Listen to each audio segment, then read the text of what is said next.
Waar staan we nu? We're in the Westerpark in Amsterdam, next to a statue of Biggie, who is one of the Amsterdam monsters. And the monsters represent the different values of Amsterdam, like the freedom of expression, the courage to be open to others, compassion, and Biggie represents the value of an open-minded future for Amsterdam. And the overall project brings the values of Amsterdam together to show the truth of Amsterdam, which is when you're open to others, you prosper. Heb jij deze waarden bedacht?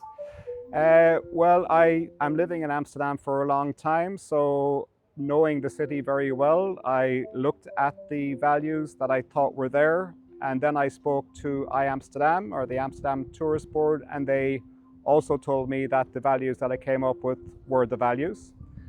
And of course, the truth of Amsterdam, when you are open to others, you prosper, is obvious to everybody. Because Amsterdam has been open to everybody for 750 years, it is very rich culturally, socially, and economically. The whole project comes from my love of the city, and I think I didn't know the local people really appreciate what an amazing city Amsterdam is. I came from a very conservative country where there wasn't a lot of diversity, and you knew something was wrong.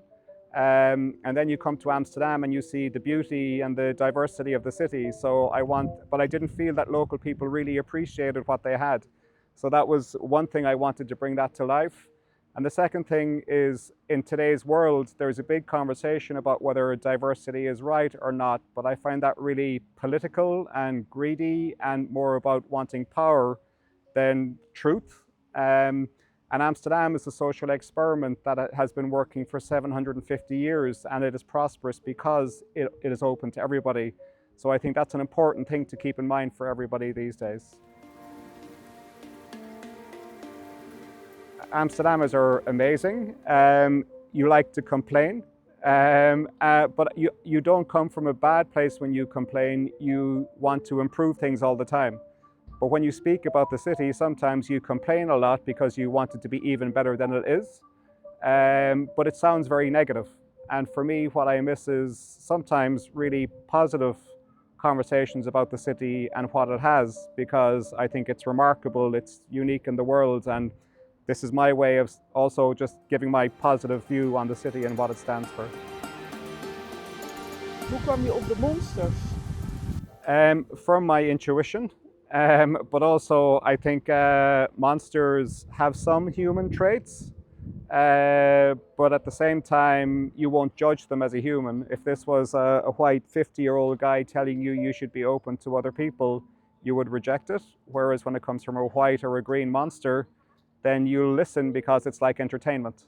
So it's an easy way into a big conversation. Het spreekt waarschijnlijk ook kinderen aan, jongeren aan, door de grappige figuurtjes. Well, absolutely, it works for children, but it's equally important for adults. I think, there's a lot of adult washing in the world these days, where adults assume control and, have a view on the world, but it's obviously not working.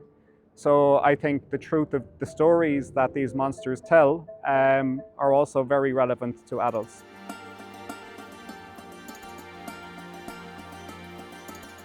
I began around 8 years ago, actually just as a way to tell stories to my kids about Amsterdam. I read them a lot of stories, and I wanted to tell them the stories of Amsterdam. And so every now and again, when I had a little bit of money, I developed a new character and a new story.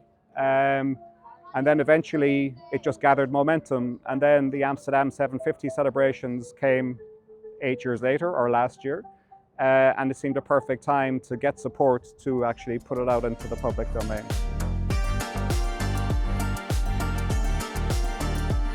There are three things to the Monster Factory. One is physical statues. So there's a physical statue in the Westerpark, the Vondelpark, and in Frederiksplein. Then there's a school's education program. So where kids do a tour through the city, hearing stories from the monsters about the history of Amsterdam. And then the third thing is a quest through the city. It's a bit like Pokemon Go.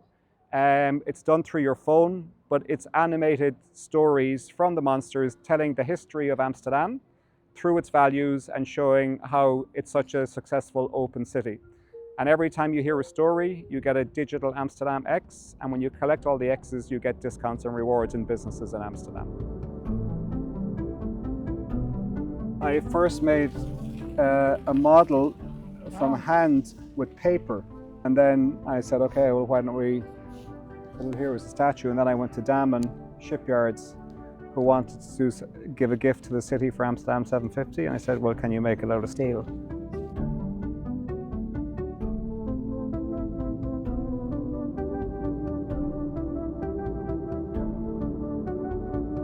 Als mensen voor zo'n beeld staan en ze willen wat informatie hebben, hoe gaat dat dan precies? Welke stappen moeten ze doorlopen? You can download the app from the App Store or Google Play on Android or iOS, or you can scan the QR code on each of the statues.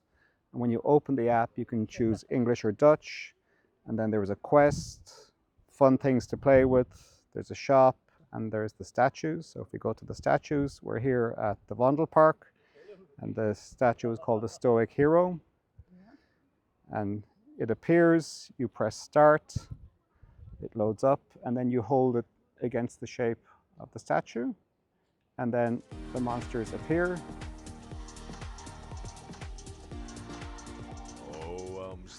So that's it. You get the full story of the Vondelpark with its history, its origins, and also hearing about the hippie movement during the late 60s and early 70s. There was more than 2,000 hippies staying here overnight for a couple of years.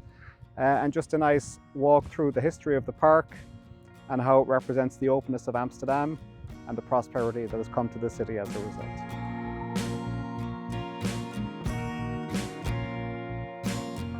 Everybody climbs all over them. I didn't expect that, but it's nice.